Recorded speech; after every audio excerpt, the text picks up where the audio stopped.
Hello everyone, it's Shane Kanto, your Wasteland reviewer, and welcome to the Wasteland, my weekly show where I take a deep dive into a particular film. And we're moving right along here with my Miyazaki series, and honestly, I'm about halfway through already. This is going to be the summer of Miyazaki because I don't have any access to any of his short films because they're not commercialized, so it's just the feature ones. And for such a elusive and acclaimed career, he doesn't have that many feature films, but they're all pretty great. And I'm looking forward to talking about Porco Rosso for this episode with my friend Susan Kate Heaney. Thank you so much for coming on. I'm so happy to be here. Always happy to talk to you about movies. Absolutely. And this one's a little bit of a different kind of vibe than Hotel Chevalier, which was the True. last one that we talked about. There were no humanoid pigs in that one. Wait, there weren't? There was no Natalie Portman in this one. You know what I'm There was saying? no Natalie Portman in this one either.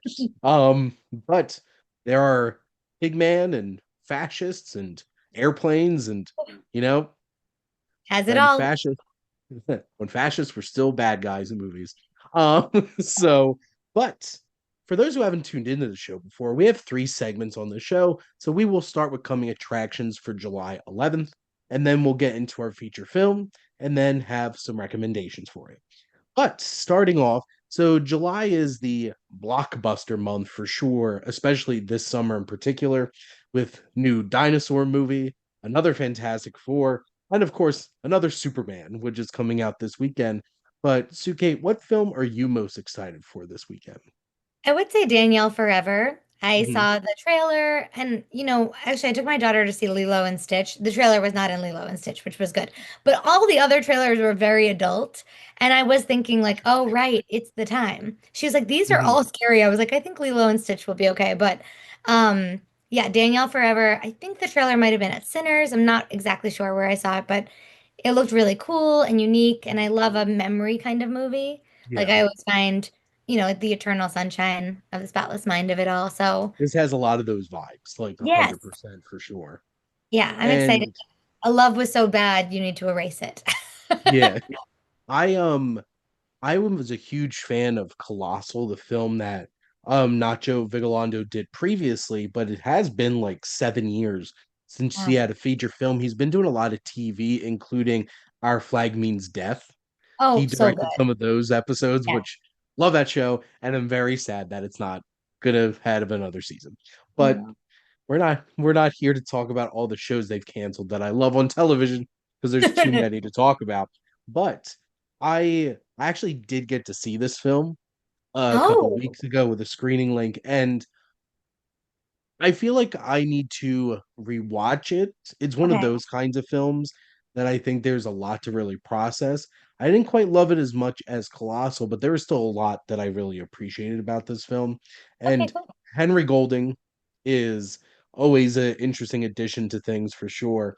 Yeah. But hopefully people go check this one out.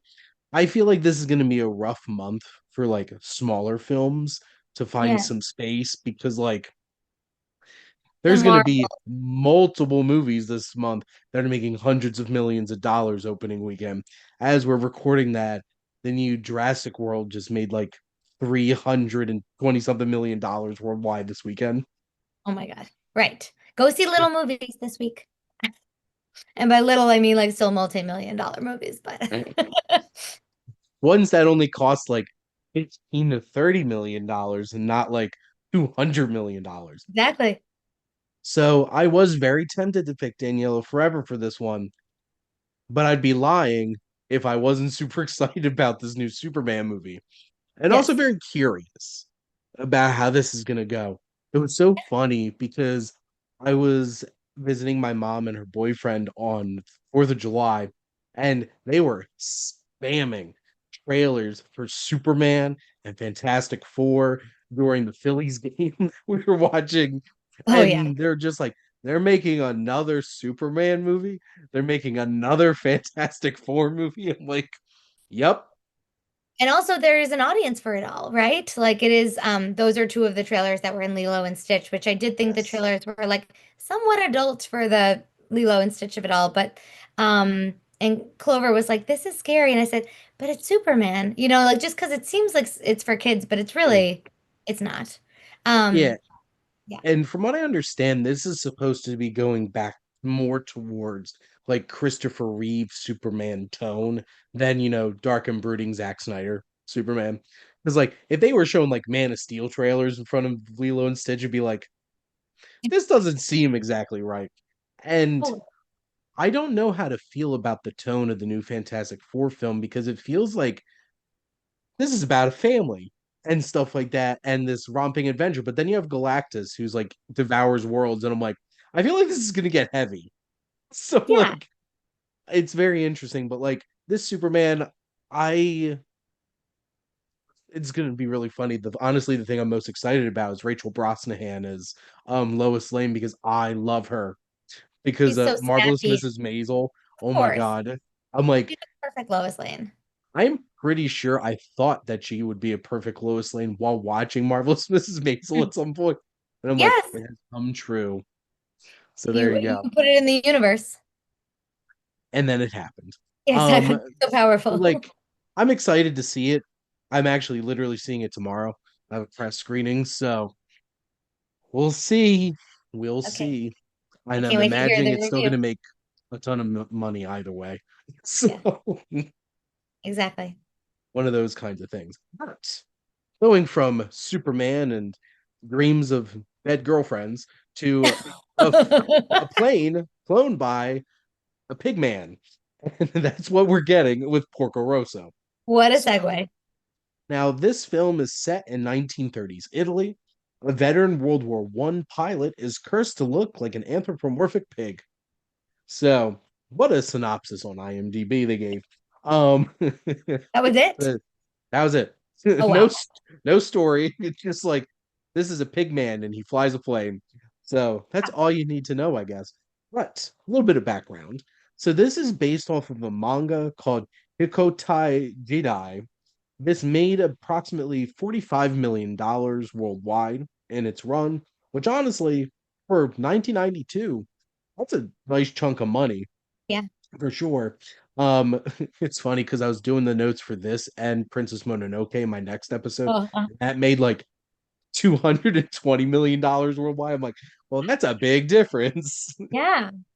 But this originally, so what's crazy about this? This was originally planned as a short in-flight film for Japan Airlines. Whoa. That is wild and odd. And they're like, we can expand this into a feature-length film, but even before it was released in theaters, it was still an in-flight film on Japanese Airlines. Oh, so they actually did make the short. Well, so they showed this film, this feature-length film, as an Oh, in-flight movie oh, on wow. Japan Airlines even before it hit theaters. That is wild. So I feel like what that's a such a new thing. You know how like JetBlue has the like made for JetBlue content? yeah, That seems so wild that happened in like 1992. over 30 years ago, Japan was ahead of the curve, which Yes. honestly, Japan kind of is ahead of the curve a lot of the time in technology and media and stuff like that. But I'm like, that's so wild to me. Yeah, It's me just too. like I don't want to wait anymore to go see Porco Rosso. Let me get my tickets and go fly somewhere. I feel like you would do that, to be really honest. No, maybe. I'd be very tempted Yeah. because I've literally only been on a plane like 3 times in my life. Wow. Um, so yeah, I probably I, I'm like, I'm gonna fly somewhere that's just approximately an hour and 45 minutes away, My God, just so I perfect. have enough time to watch this movie. Austin. You know, there you go. Yeah. It would be perfect. Now, and real life outbreaks of war in the Brevnik made the production of this film more complicated because they were going for like a more fun kind of vibrant experience, but then a lot of real world wars were actually breaking out at the time in the early 90s, and Miyazaki had the feeling of like I need to like take this a little bit more seriously, so it actually changed a lot of the tone of the film, which Wow. where this is still like a lot of fun, but like there are moments where it gets pretty serious in terms of like how it's framing war and stuff like that. And this was actually representation of, I want to get this correct, Wekon Yosai of the Meiji period, which is Japanese spirit but Western learning. So this was part of an era of Japan where they're really trying to like bolster, like, look at all the great things around the world, but Japan's still great too. So which is very interesting because a lot of Miyazaki's films don't take place in Japan. Right. It's a lot of like European stories and stuff like that, including this one, very Italian. Yes. Um, and what was interesting is the Piccolo company in the film is actually based off of Proni and Piaggio, actual airline plane companies in Italy. And then in the actual Japanese version of the film, Marco Pago is the name of Porco Rosso. They changed his Mm, last name in the dub version right. for English, but this is based off of that name comes from Nino and Tony Pago, who are two extremely famous and influential Italian animation creators. So Oh, that was like a little nice little okay. nod that Yeah. Miyazaki put into the film. And there's like paragraphs of information on Wikipedia about where all the influences from all these planes came. Oh, cool. It was very technical, and I'm like, I don't want to bore everybody with this, but if you're super into planes and you want to see where all this came from, Wikipedia has plenty of information. So, citing I, Wikipedia. you did a great job on So, this research. Yes. thank you. Now, let's talk about the film then. Great. So, I guess my first question is, okay, did you watch the Japanese language version or the dub version? I watched the dub. Um, Michael Keaton, I Porco know. Rosso. And it's funny because I started watching the dub and then I thought like, oh, maybe I should watch the other one. And then I did like a Google search and I was like, is this dub like worth watching? Because I just Yeah. watched like 5 minutes and everyone was like, yes, this is a great dub. And it was coming up like with that like, and a lot of Michael Keaton is amazing in it and there's a Mm. lot of wonderful performances. And so I did watch it because I don't know, it's such an interesting thing, but to me that was like the least important part of it. Yeah. Even though the performances were great. Hmm. Which, and that's the thing too, because like dubbing is such a controversial thing, Yeah, especially, and like I try at all costs to avoid any kind of dubbing of like live action me stuff too. because most of the time it's absolutely terrible Me too. and they do such a bad job of finding people to dub over it. Yeah. Animation is an interesting situation because like it's not like watching somebody with somebody else's voice coming out of their mouth. It's a drawing. And with most of these Ghibli films, they put in a lot of effort to dub these and get a Yes. great cast and put it together. So like it's interesting because some of them I have watched the Japanese version on this little journey of mine. Mhm. This one I did watch the dub. I have seen the subbed version in theaters Oh because I've wow. actually there was one year I tried to do all of Studio Ghibli Fest Amazing. where they generally play 12 films over the course of a year. And then my transmission in my car went out halfway through the summer. And I'm like, well, I need to save a little extra money. So I stopped doing all the extra going to see movies in theaters that I own at home. But like this was a really fun one. I was a little sad though, because when I went to go see this one, the theater was not packed at all. Like Mm, I've seen Totoro multiple times mhm. in a theater and they're like packed. Of Like course. there's a lot of people there. But this is probably one of the more under the radar of Miyazaki's films, I Which think. surprised me, to be honest with you, because I loved it. Just Mhm. spoiler. I But loved yeah, it. so Sucade, I guess, what are some of your general thoughts on the film? Yeah, so I think, and by the way, I just want to say I would never normally watch a dub of any sort of live action Mhm. movie. But yes, because it was animation, I was like, I struggle with that, but I did feel like it's like the face Yeah. is different. Anyway, um, I think just from the opening moments of the beginning of the movie where they're explaining what you're about to see a little bit, like the setup of the movie, and Yep. a little bird is typing it out in like 11 or Mhm. 12 different languages. You're just sort of in the world. I think Mhm. he does such a good job of building the world and like pulling you in immediately. And the birds are quirky and they're like, Mhm. going in different directions, and you're like, okay, buckle up because here we go, Mhm. right? Um, I think this movie is really special. I am Mhm. Italian. I have a real thing for Dubrovnik. I have a real thing for Croatia, of course, Mhm. Italy. I mean, even just like one of the first shots is him just listening to like a little radio and Yeah. cigarettes on the table and wine on the ground. And, I just, it was like Humphrey Bogart in a pig. Mhm. Like you could see, right? Like, couldn't you see how this would be a movie with Humphrey Bogart and maybe Katharine Hepburn and like you could Yeah. just sort of, or Greta Garbo, and you can kind of, I don't know. Also, I think like a period piece in a cartoon is really fascinating, like an animated Mhm. period piece. There's something that's so unique about that to me.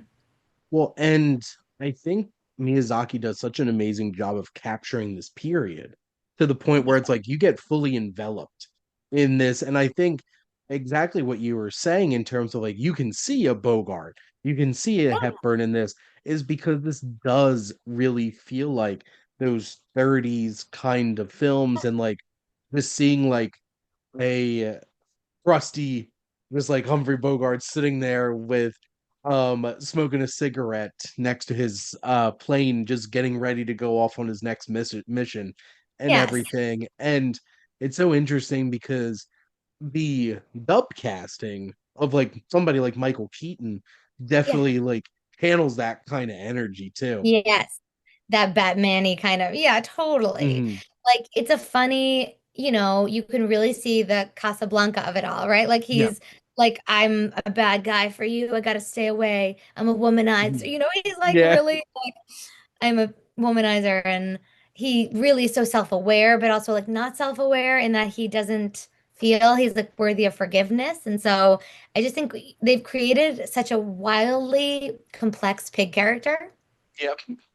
And also, I thought that the like wistful romance scene, so he's in love and but he denies himself that they can be together and Yeah. everything. And she has three ex-pilot husbands, right? Is that right? Yeah. Like three of her husbands died as pilots. Like that's Like bad. that character is so tragic and so Oh, perfect for like right. this kind of story. And I love them together. I'm like, I want the Oh, two me of too. these two people to get over their stuff and Yes. just admit the fact that they Ah, love each other and they could be together.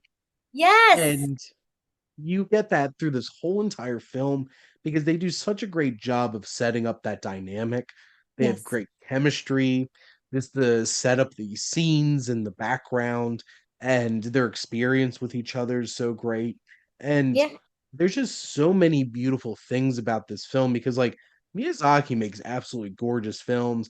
And I'm just even just looking through some of the stills, like one of them when he's like sitting on the river, on like on the water, just Mhm. eating lunch, and you just see in the background the beautiful water and the Ah, sky, and just it's gorgeous. I'm like, I want to get yeah. whisked away on a red plane like this and fly off to Right? Italy right now. Right? Every cloud scene was so moving and so different, and the colors of the clouds, and Yep. just, yeah, and the plane being so bright red was such a Yep. beautiful detail. It's like, like the red coat and Schindler's List. It's like popping Hmm. against this background that I like how Miyazaki plays with like elements that look really real and really Hmm. like the clouds in the sea always kind of look like the clouds in the sea, or at least mostly. And then the plane looks like a cartoon. Yeah. So it's that it seemed very Wes Anderson to me, this movie. Like Hmm. just every kind of little quirky scene, some of the dialogue, some of the characters, how they're all a little bit in their own worlds, but they're Hmm. definitely all in the same world built, you Yeah. know? But yes, I love, what is her name again? The beautiful she owns the club, and just like his love interest. I wrote it in my notes too, but I'm forgetting her name. Is it? Um, Is it? Not Theo, it's the other beautiful woman. But I like the character of Theo too. Theo, the little engineer mechanic who is I love feisty. that dynamic. You too. Like, and that gets introduced like like this chunk of the way through the film, and like he's obviously a loner. Yes. He has his few people that he trusts, but he's Yeah. like, I'm not here to make new friends or make No, new pals, and then gets this young woman like thrusted upon him and totally. like forced to have to, open up and trust and work together. And I love that dynamic for what it does for him as a character. And she's also really entertaining and engaging and fun as a character herself. She's so spunky. She's just like the scrappy and like I Hmm. can do it and I've got a plan and I know better than you. And he kind of insults her a bunch and but it's they have this really funny dynamic and almost like in Beautiful Girls, like the Natalie Portman, not to bring her up again, Yeah. but like she's too young for him and it's like by far she's a child. But like Mhm. she's like they have this connection and he and Theo have this beautiful connection and um but it's like she'll do anything for him and also I think she gets him to sort of start shedding his skin Yep. literally where she starts to see him as not a pig. Absolutely. And it's one of those things where they very obviously set up the romantic thread of this story early on. And Right. it kind of, because like there would be so many other movies that would lean into like, look at this young woman and they have this sexual chemistry and stuff like that. Totally. That's not what this film No. needed. And it leans into this other, like her slowly cracking open his humanity again. Yes, exactly. And it's such a wonderful dynamic that they have, all Totally. leading up to this big climactic air fight that you Right. have here. And that's one of the things that like I don't think a lot of animated films get enough credit for some of them having amazing action. And the all the flying scenes in this movie are incredible, all the way from like the beginning with Mama Aito's Yes. whole entire dynamic, which with the dub version, Brad. I love Brad Garrett Me so too. much. He's and perfect. he just has this big energy. Yep. And yes, I love that character so much. And I also love that Yep. in that big epic chase battle at the end, Yeah. he's narrating for Theo the moves that he's doing, which means he's Mhm. narrating for us, the audience, the moves he's Yeah. doing. And it's just such a sweet because I didn't know he's like, oh, he's getting him around the corner, like, whatever kind Mhm. of plain moves. I was like, great, thank you. Yeah. Thank you for this. Which I love that like early part where they're in Yeah. conflict with each other and you really get to see just how great of a pilot Porco Rosso is Yes. and him just catching them at every turn of just Yes. like they're completely out of their element. These pirates Totally. are a lot of fun, which Yes. Miyazaki also loves pirates. Yes. Threads. There's like Yep. filmmaker threads. Yeah. Mhm. And just like they reminded me of the pirate clan from Castle in the Sky, which was led by like Cloris Leachman's the I've one never in seen the it dub actually. version.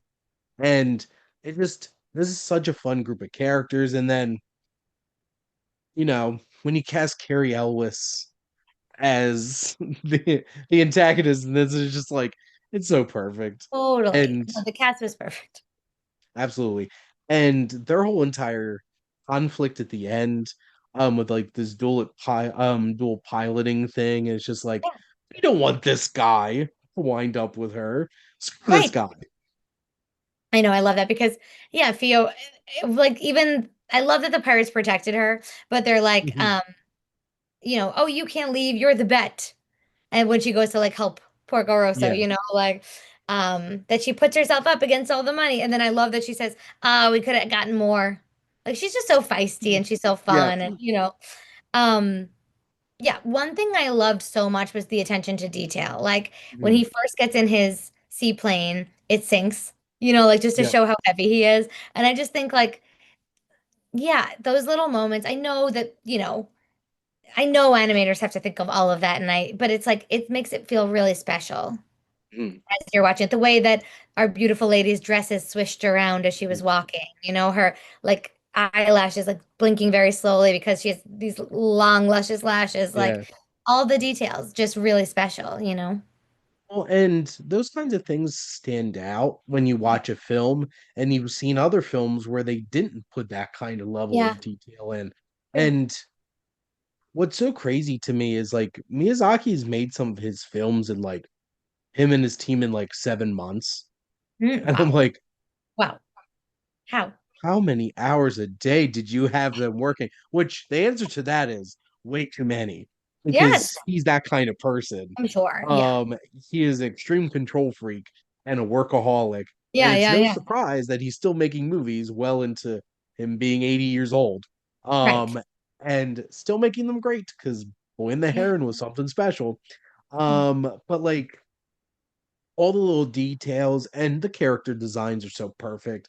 And Oh, like looking at uh Donald Curtis as a character, he just looks like the kind of guy that you don't want to get the girl. And totally. Yes, he's smug and arrogant, but Mhm. not in the right way, Yep. and just a little bit slippery. Like you can tell he's like, and he wants to be a Hollywood. I mean, that part made me laugh so hard. And obviously, I live in LA. Yeah. Like, I pitched scripts from, I got in a car accident when I first moved here. I got like double rear-ended. So, like, you know, and I went to the police station just because I was like, I don't know, the guy hit and ran. So he like sped away. I know. And of course, like the police officer was like, is your car damaged? I was like, not really. I just have never been in an accident. I don't know what to do. And he's like, oh, what do you do? And I said, I'm an actor. He's like, I got a script for you. I was like, wait, the cop is giving me a script. Like I was crying about the accident. It was so wild. And then when I found out I was pregnant, I sent my parents a pizza and I was like, oh, if it says G on it, it's a girl, B, it's a boy. It was not really a gender reveal because I think those are ridiculous, but just to tell them. And the guy, I was like, can you put a G on the pizza? And he's like, what are you doing out in Hollywood? I said, I'm an actor. He's like, I got a script for you. I was like, I'm pregnant. I'm trying to send my parents a pizza. Like, but people just hand you scripts all the time. So in that scene where he's like, I have a script I've been working on, I was crying. Like, I thought it was so funny. It was just that kind of hustle. You're like, Yeah. focus on the plane, focus on, you know, you stop. But then he winds up in a Hollywood movie at the end. Yeah. Well, first off, that cop must have watched Arsenic and Old Lace. And was just Totally. like, I got a script for you. I got a play for Totally. you. No, could not believe it. I kept looking around like, am I being punked right now? But that's He's what'll like, happen. this happens to you every day out in Hollywood.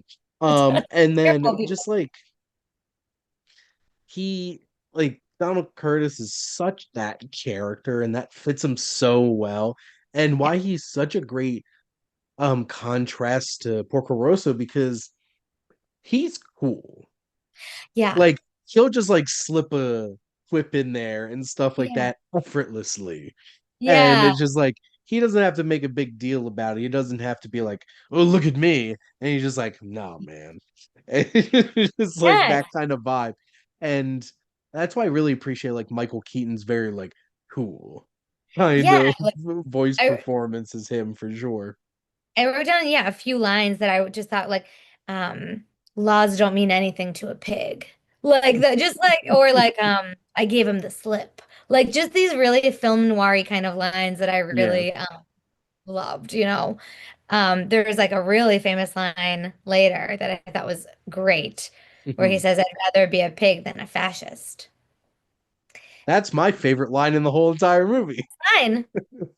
I It's mean, just like, and it's delivered so coolly. You're right. Just mhm. really like, without making it a big deal. It's like, hey, like, it Well, just gets and in.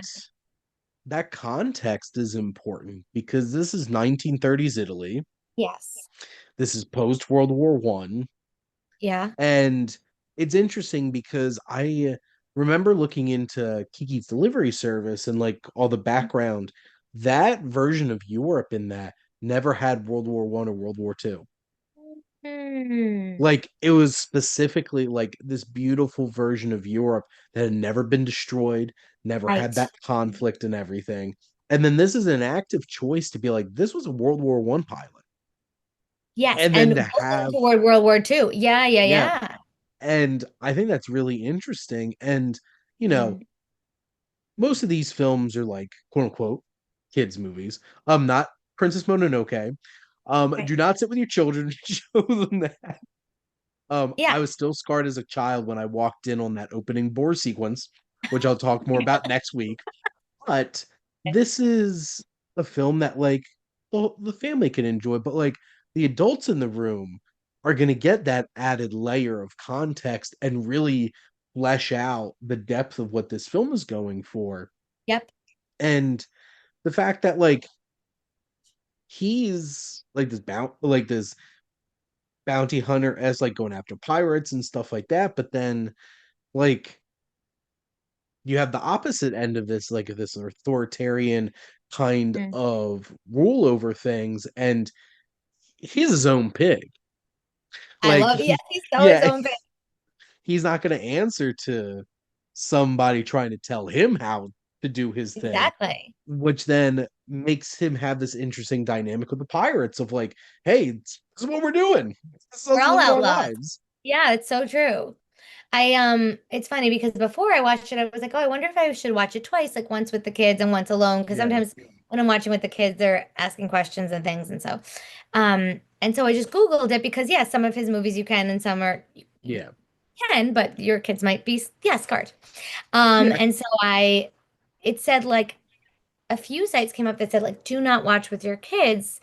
It's like a really war and violent and a lot of like drugs. And I was like, what?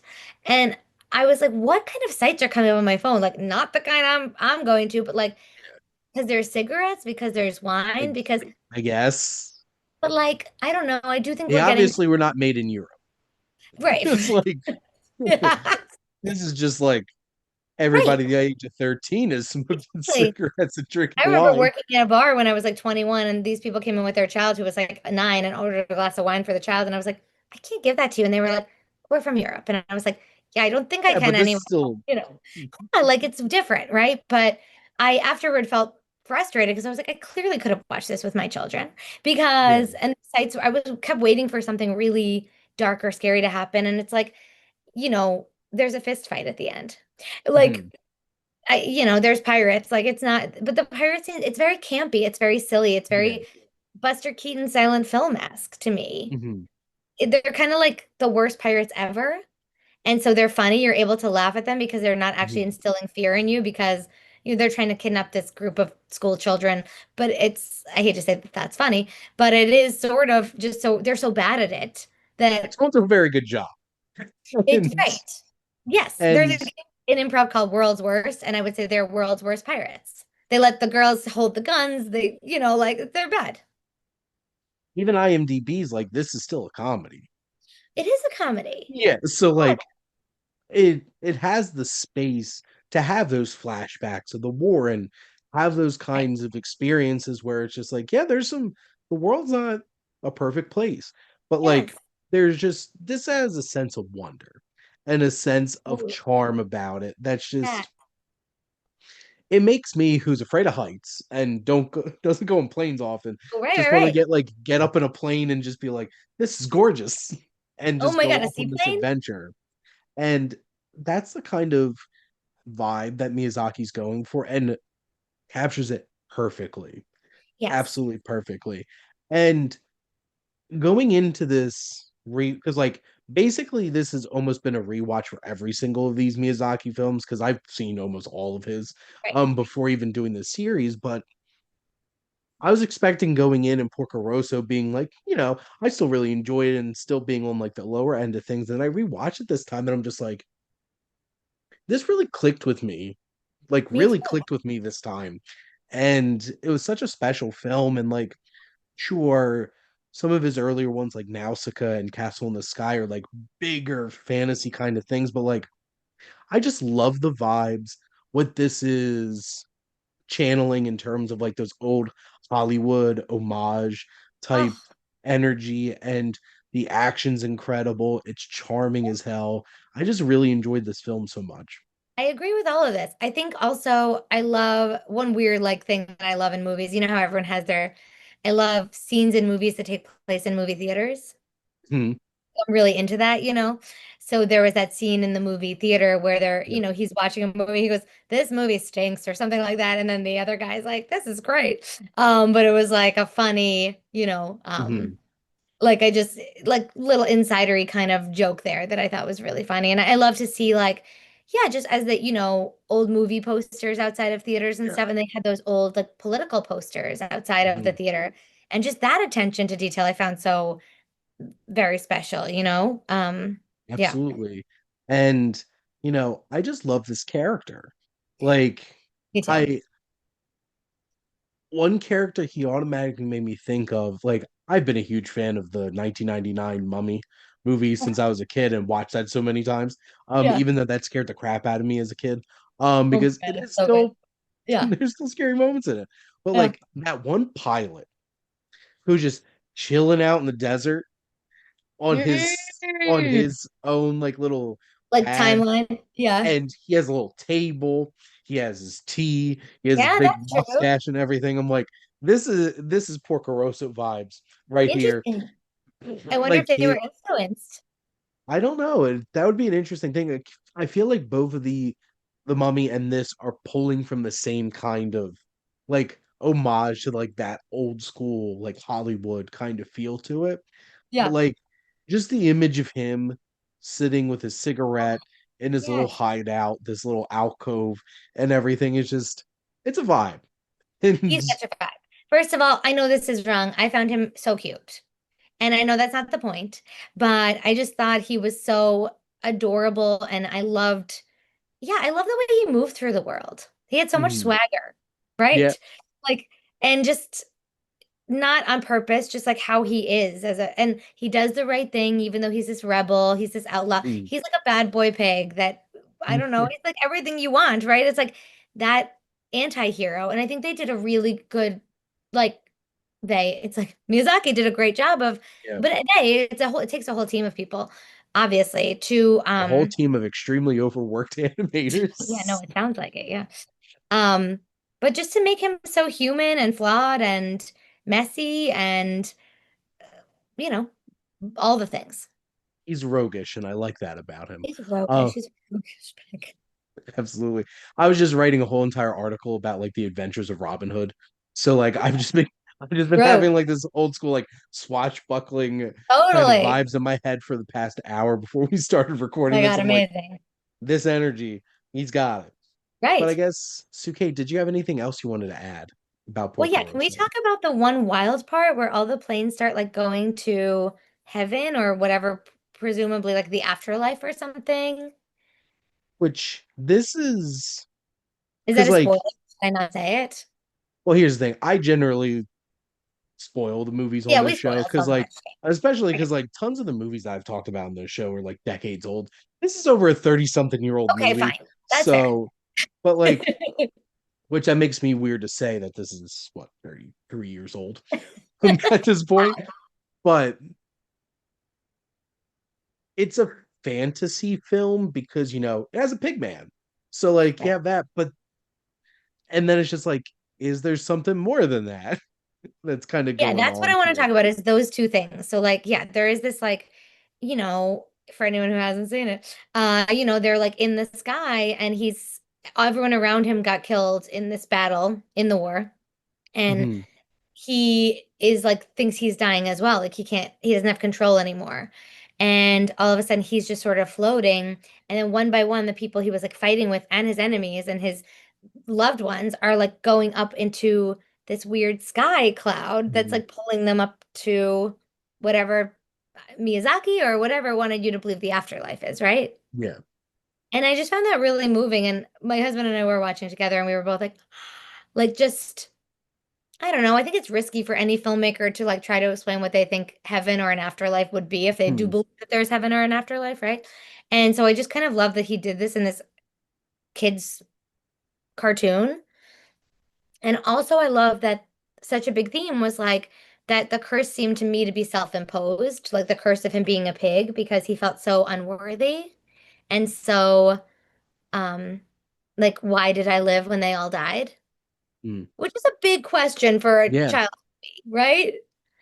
And that's one thing that I really respect Miyazaki as a Yeah. filmmaker is that, you're not gonna pull punches on kinds of things like this. And there's some really serious, like, if you're gonna put a former World War One pilot as your protagonist in a movie, there's gonna be Right. some baggage You're right. because obviously they went through some stuff. Oh God, And yeah. World War One was the first war that there really was aviation fighting. Because like if you Mm, have to really think about it, like planes aren't that old. It's like right. a little over 100 years old at this point. Wow. And just for like greater context of humanity, it's like planes are relatively new. And I can imagine like there was a lot of bad stuff that probably would have happened in terms of being a pilot in the first ever war that was utilizing planes in Oh, terms of combat. right. And all that guilt and everything, this manifestation. And what Mhm. I appreciate about the film is that it doesn't over explain it Exactly. because it doesn't need to. Yeah, there's so many little hints like your face, and then he'll be like, "What?" And then he'll turn and it's back to his big face, right? Or Yeah. even at the end, like, I guess what do you think happens at the end? Do you think that which face do you think he has? Or do you not care? Honestly, well, and that's the thing too, because I think what's more important is like he doesn't have to care anymore. Right. Because Right. here's the thing, all the things that you mentioned about him as a character all Hmm. shine through him having literal pig face. Because like Yeah. Yeah. he's swaggering, he's confident, Yeah. he rocks that trench coat and that Oh fedora yeah. like it's nobody's business. And what's so interesting is like he's still him. Right. And I feel like most people see that. I Hmm. feel like he's the only one that like this pig face really matters that Hmm. much to. And it's so interesting because the fact that he has this curse on him, you would expect that to affect his confidence and how he carries himself. And but it doesn't. No, it's And almost like he feels that's how he has his shame, and then he still is who he is. Yeah. and I think by the end it's like then doesn't matter. No, it Because doesn't like matter. he's still gonna get the lady. Listen, No he matter gets what. all the ladies. All the That's ladies. a thing in there. They're all like, Porco. Yeah. And it's just like this man literally looks like a pig, but I don't care. Right, because of all the things that we just said. Exactly. And Yeah. I appreciate, like I said, I appreciate this film so much because it's it's interesting. Like, is this fantasy or is this magical realism? Where it's just Right. like this isn't like a fantastical world that he's a part of. He's No. like he's a singularity in it, and Yes. everybody's just kind of like, yeah, you're a pig. It's just Right. like it's just like one of us shows up and is like, that guy have a pig face? Right. We'd Right. have so many questions. But like everybody in this world's just like, that's Porco Rosso. I'm like, Totally. I'm glad you're all so comfortable with this. I'm a little confused. No, but I do think that that is, for me, it feels like magical realism because it feels like just so close to Yeah, real life and body dysmorphia and all the things that you might, we always are so self-conscious about what everyone else is thinking about us. And he's yeah. not a self-conscious pig, but almost like that our actions have caused so much detriment to other people. Like he feels so much guilt and he's like, I can't be near her because I'm bad news. And I'm like, well, dude, she's had three pilot husbands that died, so she might be. She still wants you anyway, man. Yeah, she wants So you. Give her like, what she wants. She owns a nightclub. It's so cool. She's a singer. The music was also wonderful. I think that's yes. Which quirky. without saying, basically any Miyazaki movie just has incredible music. Yes. And he to give credit to where credit's due with Joe Hisaishi, who's his composer, Mhm. he completely understands the culture, the time that he's Yes. working with, and this fits perfect. Yes. So perfect. Really jaunty, like, yeah, silent film score, Charlie Chaplin-esque music, and Mm, then some really sweeping romance music, and then really yeah. great battle music. Just, yeah, it's a beautiful movie. I forgot many times I was watching an animated film, and I mean that with no knocks against an animated film. It's just, Normally, if you ask my preference, I would say a non-animated film would be my preference to watch. And this movie kind of made me rethink that because I got everything really that I needed from it. Like you get suspense, you get thrill, you get romance, intrigue, action. Well, and I'm somebody who absolutely loves animation, Yes. and it was funny because like I'll post like my top movies of like a certain year, and people are like, "You have like three animated movies on there." I'm like, "Because they're great." They are Um, great. Yeah. my New York Times ballot had Shrek 2 on it. I love Um, that. That makes me, I so maybe because I like have to watch so many of them with the kids and they watch live action stuff too, but just maybe because of that, I also, if I have to choose for myself, I would normally steer away. like need something different I need something really dark, so adult that it like would knock your socks off, like, a lot of because like warning. I just watched I just watched Wild Robot 50 times today. It's time I need some David Lynch time. That's what I'm Just talking go about. on. Totally. Like Wild Robot is a big staple in our house, as is all the Trolls movies, and like anything that has the word pets in it. Like they just go on Netflix and they're like Pets United, Pets Unlimited, Pets Yep. Remax. I'm like, what are you watching? But yeah. I have spent many a time listening to that new NSYNC song from Trolls Band Oh, Together of course. Yeah. because, It's a bop. they knew what they were doing. 100%. They knew they were going to get all those millennials to come out and be like, we're going to have original And we did. in sync music in this movie. I'm like, And we did. We came out in spades. My friend actually yes. wrote that movie, and it is like we saw it Oh, like opening nice. weekend. Yeah, and she got some jokes in that I was like, "Thank you, Liz," because she got some spicy jokes in there, just enough for the adults. Just enough. Yep. But this, you have to think that Miyazaki was sitting there and, rewatch Casablanca or something. It was just like, I need to make my own of this. A It's hundred gonna have a percent. pig man. It's gonna have Yeah. planes because like he had such an amazing fascination with planes Hmm. and aircrafts and stuff like that, which is why he made The Wind Rises, which is his Hmm. most mature film because like it's literally just like a semi-autobiographical thing about somebody growing up and becoming a pilot, like making planes and stuff like that. And you could just feel the love language all over this film. Yes. And I also love a lot of the things that this film also loves, and that I think really made it work for me for sure. Yeah, and I just think like there's some dialogue that I know in the dub and the translation it might be different, but like Yeah. the oh my God, it was like, this time I'm sending you to Dreamland, Curtis. And then Curtis says, I'll make prosciutto out of you. Like, just like really clever, I don't know, Mhm. quippy, snappy lines that I just thought were great. Yeah. A pig that doesn't fly is just a pig. Oh, that's good. Yeah. Yeah, that's good. If you run away, I'll tell everyone you're a chicken. Chicken, pig, what's the Oh my difference? God, yeah. Wait, the one about the screenplay, I wrote that one. Um, oh, it was a solitary rose blooms in a secret garden. That's my favorite line from a screenplay I wrote. Like just ugh, gross. Can you imagine? Pig, I don't fight for honor, I fight for a paycheck. But yeah, that's actually probably quintessential line in there. Yep. And it's like this is Porco Rosso in a line. It's Right. like, bam, this is his I character. know. Yeah, I love that we wrote down have fun in Hollywood, little boy. Oh, Gina. It's It's- funny that her name like kept eluding me because I mhm, don't know, she's like the almost unattainable lady and she's sort of like this mystery lady, mhm. Gina. Well, and going back to Casablanca, it's very much it's like Uh, it's that vibe 100%. It's she's like got like the this woman's married to a freedom fighter revolutionary, but she totally. still has a soft spot for hard-boiled uh and Humphrey Bogart over here. Yes, running his gin joint. Yeah. Mhm. It also Except reminded me a she's little bit of, running it yeah, in yeah, this that's one.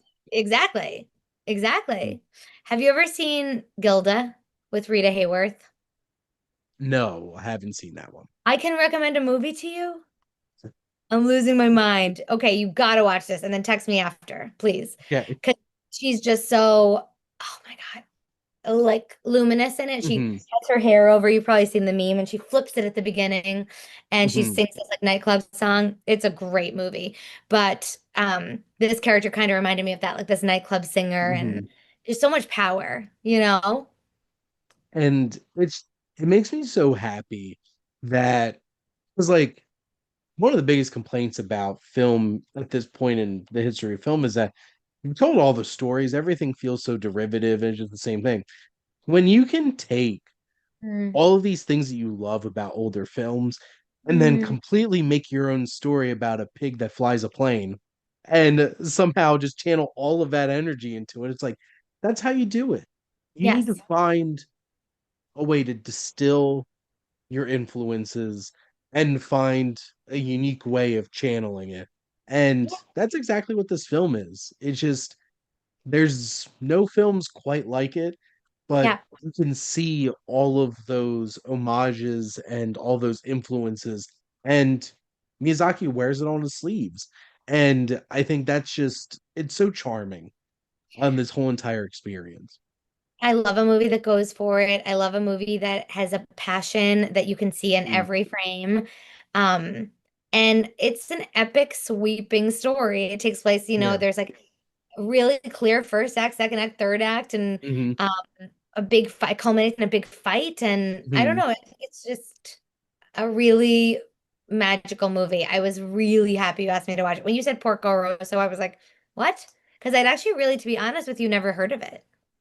Honestly, I think this actually turned out perfect in Yeah. terms of like the kind of vibes and what this is channeling. It Yeah. just hit a very special point. And like, you know, I don't think until like watching it this time I really clicked with all of that and realized just like how true this is to like all those like old school Hollywood kinds of films and stuff like that. Yeah. And it all came together in 94 minutes and it's a Yes. wonderful little story for sure. Yeah.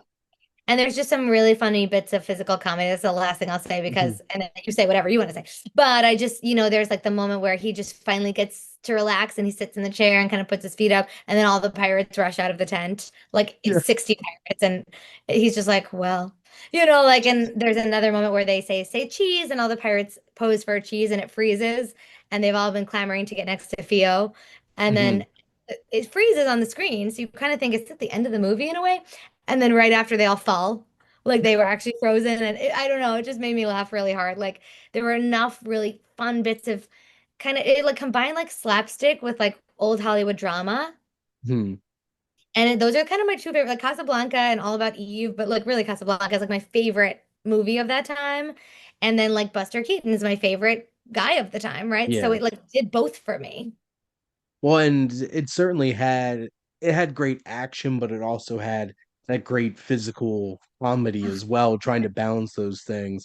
Yeah. And I remember because like I got to see this in the theater. I remember I got to see Casablanca in the theater Yeah, it's so for the good. first time, and that was so wonderful.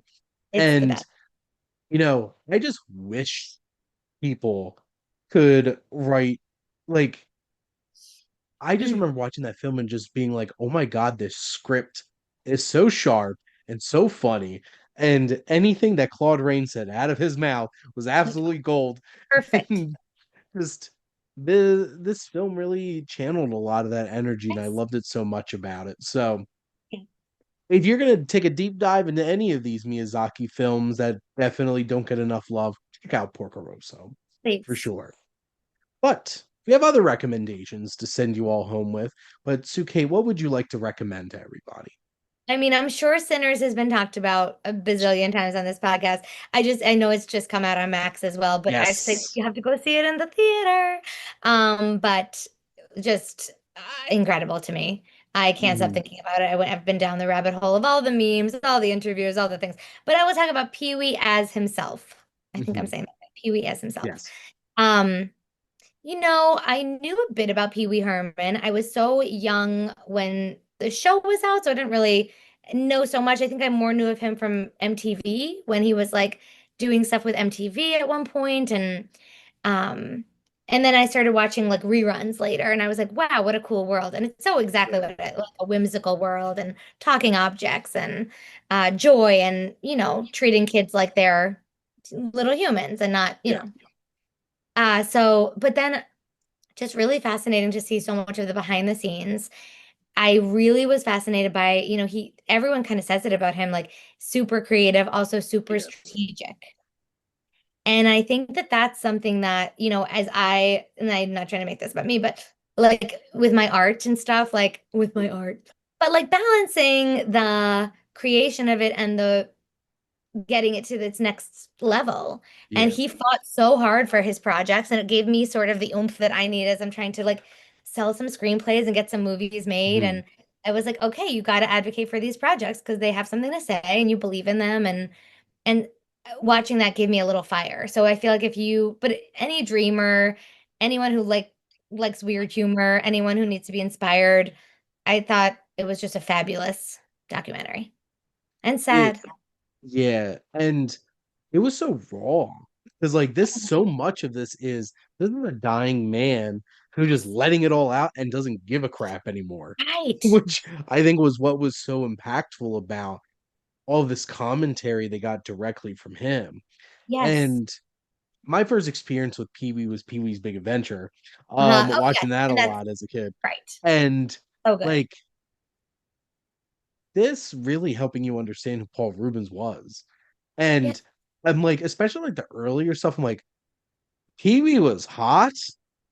Like Totally. showing him like I'm just like, Oh, like seeing his experimental art school days where like I was like, what? He was making these really weird short films, and yeah, that's always fun for me. It's like what else, like the threads of someone's life, like what else could he have been? He could have been a really weird, like dramatic indie filmmaker, producer, yeah, director, actor, but he found groundlings and he found his funny, and not that he wasn't funny before, but we like Miyazaki, like why do you choose to tell the story and tell it in this way, right? And so mhm, it's like Pee-wee was the vessel for him to tell so many things about belonging and being true to yourself and you know, finding your people.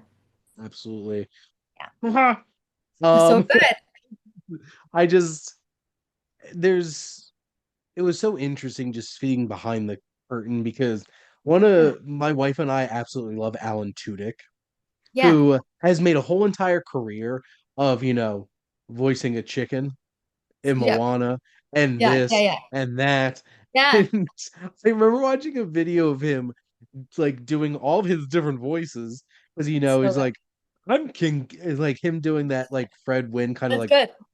I'm King Candy, and him That's pretty doing good. like a hey hey like "Brrr." I went to Juilliard.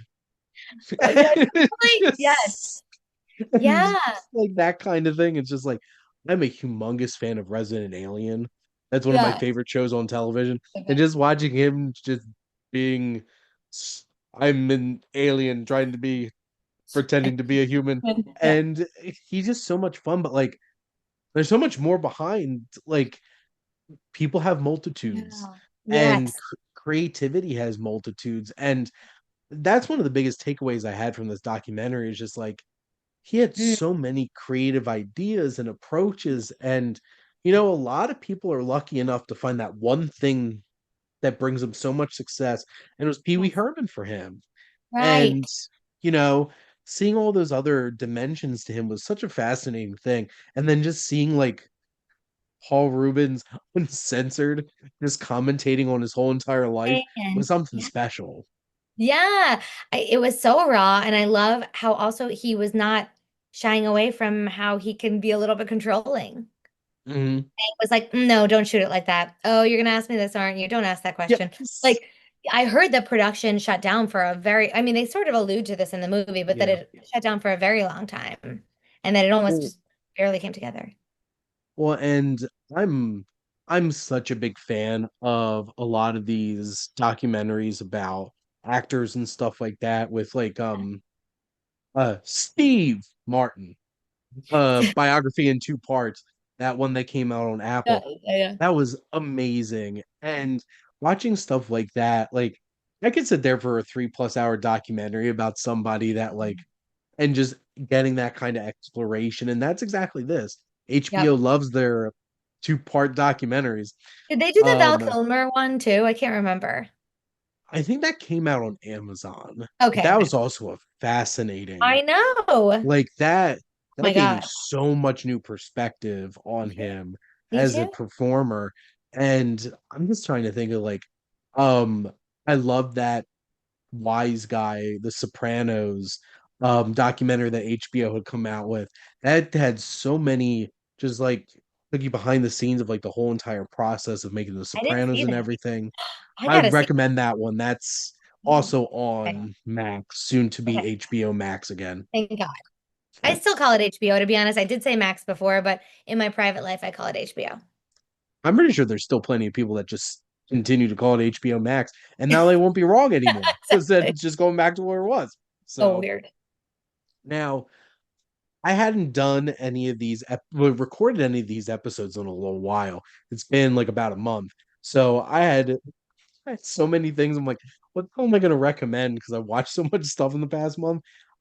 This is probably like about a month ago. I watched all of these, but one, Materialists. So Mm. a new film so I know so many people were watching the trailers and being like, look at this new rom-com. I'm like, it's definitely not going to be a rom-com.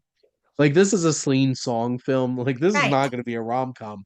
And was I surprised that they were trying to market it that way to get people in seats? Not surprised at all.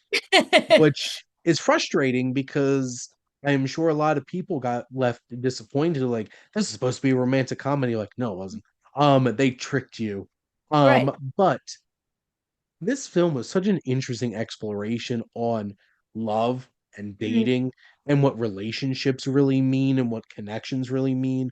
And it's probably been the past 4 years that I've really started to really appreciate Dakota Johnson as an actor. Not gonna lie, And I wasn't the biggest fan her of interviews, though, are just also so funny. Like, she's just such a persona, too, yes, right? Like, God, yeah. and comes from two very Right. different but very talented people. Right. I'm a big Don Johnson fan. Yeah. Um, and it's, this is one of my favorite performances of her. I feel like it was like Cha Cha Real Smooth was like where I started really like, okay, I could see some other layers to this and like It Daddy wasn't the O. 50 Shades of Grey of it all that did it for you. Nope. I know. It wasn't her 3 minutes in Social Network. That Oh, she slept with Justin Timberlake. oh my God, that's Um, right. but like between Daddio and this and Cha Cha Real Smooth, like she's really coming to her own as a performer and just dropping like Madam Web in there where she's just like, why am I even here? Um, but like this performance is so great. It was so different seeing Pedro Pascal as this like very cold and distant kind of person because it's Right. like completely different than what his actual No, I haven't personality seen it, is as but a I'm hearing person. that a lot. Yeah, that he's so against type in this movie. And Chris Evans honestly kind of steals the movie, Oh, which him breaking out from, being Captain America for so long and then doing stuff like Ghosted and what was that, the Gray Man, another Russo brothers movie, and just like getting to see him just like leave it all out there as an actor was really refreshing. And this film deals with some heavy stuff and okay. some interesting things and interesting perspectives on what people want out of relationships. Mm, And Dakota Johnson's character is like not a great person. And I mm, think it's interesting seeing how she comes to grips with what she really wants out of life over the course of this film. Because at the end of the day, sure, it's a love triangle, but like it's her journey for mm. sure in this. And all three of them are fantastic. And Celine's song, it's just like she basically just wrote a blank check for anybody where it's just like any movie you come out with, I'm gonna go see at this point Yeah, with yeah, yeah, yeah. past lives and this. Yes. Um, one film I watched off of my watch list was The Hitcher, which I had never watched. This Rucker Hauer, C. Thomas Howell, Jennifer Jason Leigh 80s horror thriller. Yeah, I And can't. I don't know if I can. I remember when the remake came out back like probably 20 years ago that had Sean Bean in it and everything. And the only reason I knew that there was original because like there's a new remake. I'm like, well, I don't know what the original one was, but this movie is intense. It is thrilling. Rucker Hauer, I've been watching more of his like because like basically I just knew him from Blade Runner. And I watched one of his like Turkish Delight, one of his original like early films that he did with Paul Verhoeven. And like this, there's just something like magnetic about him as a performer. And he is terrifying in this as Yeah. like this like murderous hitchhiker. Um, this is why you should be very cautious about picking up strangers in the middle of the desert. A very Um, good PSA. the good there's your PSA for the evening. Don't just randomly pick up people in your car. And then my last one, I rewatched a bunch of Batman movies for a movie marathon Okay. with my friends, Yeah. and I had to pick which one I wanted to recommend, and it's the '89 Batman movie. It's like Tim Burton Oh, was such an interesting choice to yeah. take the reins of Batman and really captured this very specific noirish kind of Gotham City in the first one.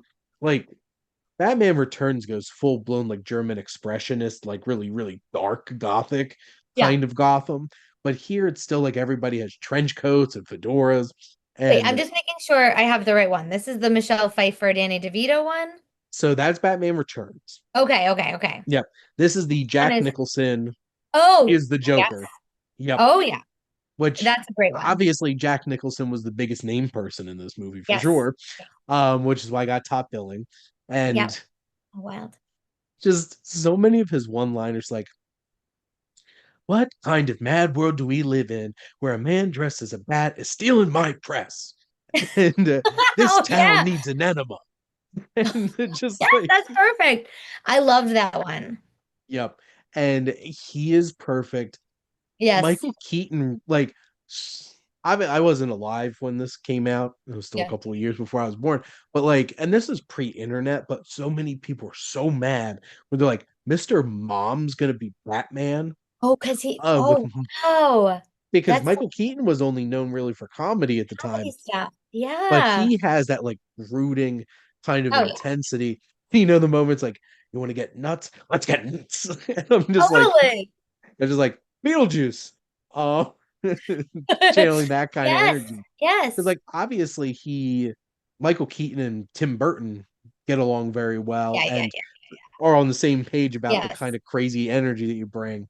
And Yes. you have like Kim Basinger in this Yeah. as Vicky Vale Yes. and just the whole entire vibes of it. Like Jack Palance was the head gangster in this before he gets murdered by the Joker. And just this whole entire vibe is perfect. I think it's so hilarious that originally before Tim Burton even came onto the film, they had Prince lined up to do the whole soundtrack to this movie. Don't even tell me because do you know I'm a huge Prince fan? So he still That, snuck some of them in there, oh my God, but not the whole soundtrack. But wow, that's wild. The which whole like Tim Burton, Prince, Prince kind of the doesn't same really person. mesh. No. Kind of. No, I think you don't think it meshes? I The think vibe of Gotham that they were going for, I don't think really no. meshes because You're like probably right. obviously like the Danny Elfman score though is perfection, Yes. and It that only Batman meshes in the score, weird, it just meshes in the weird Tim Burton-esque way that like everything can mesh if it's like done if his you way. try hard enough, Yeah, that's true. Exactly and they strategically placed the two Prince songs. One when Joker's like ruining the art museum, right. which was hilarious because like he's like Jack Isn't Liz Nicholson so just crazy? went for it, and Yeah. he's like he has his like beret on and he's Yeah. like painting things. He's like Oh my jumping God, right. around the building, and then the parade at the end where they're giving away free money, and then also trying to poison everybody. Yeah. They're playing a bunch of Prince music too. I gotta watch it again and really it's been a while since I've watched that one to be honest, but I do Jack Nicholson, I was like blown away when I think I rented it from Blockbuster when I was a kid, Mhm. and I was like, what? Like just so good. I watched so much Batman as a kid. Yeah. Like these four Burton Schumacher era Batman movies I've Ah, watched so many oh my God, times. amazing. Yeah. And they just progress. Well, this one then got really dark because that Yeah. Batman Returns movie is dark. Yeah. And it like if you couldn't tell that Tim Burton loves German expressionism, watch Uh-huh. Batman Returns. Yeah, Like to the totally. point where Christopher Walken's character's name's Max Schreck, Oh my God. as Yeah, in the actor who played Nosferatu. it's amazing. Yeah. So, and all of that, and then it got so campy and ridiculous when Joel Schumacher took over, Yes. and to the point of parody with Batman and Robin, because Oh my God. Mr. Freeze is an amazing Batman villain, and then you make him Arnold Schwarzenegger, and he just throws ice puns at you. I gotta do a rewatch of all of them because we did do a college rewatch, but it's still been a long time. I It's mean, not that long, but long enough. So yeah. the the the anytime Batman is on screen and Batman and Robin, it's boring as hell. Yeah. The only saving graces of Batman and Robin is Yeah. Arnold Schwarzenegger and Uma Thurman as Poison Ivy. Right. Because both of Right. them are like here, and Yes. then everybody else is like here. Yeah. I'm gonna do a full rewatch of all of them though. All George the old Clooney was a ones, really all the bad 80s and 90s. Yeah, George Clooney was a really bad Batman. I know. Um, like Bruce Wayne, I could get that for sure. Batman, hey Freeze, I'm Batman, and that was it. There was no like any emphasis besides that on it. I was just like, no, Sometimes it's just not your thing. And isn't that no. wild with all the, you think Well, with all because the, at that era he was just known for ER, I know. right? Yeah, So yeah, like this was before he blew up as like one of Hollywood's biggest actors. So you're right. such a strange time. And like Yeah, Val Kilmer was Batman, which is right, wild, right. with Jim Carrey as the Riddler. Oh my God, he was also great. The That villains are just leotard, always great. Wait, what? that leotard. Oh my God, I know. He'll do anything. He doesn't care. Yeah, he's crazy. But yes, Batman I would recommend. But Suke, thank you so much for coming on and chatting movies with me. It was so much fun. I had a blast. Everyone watch Porco Rosso. Yes. And thank all of you out there for always tuning in and supporting your Wasteland reviewer.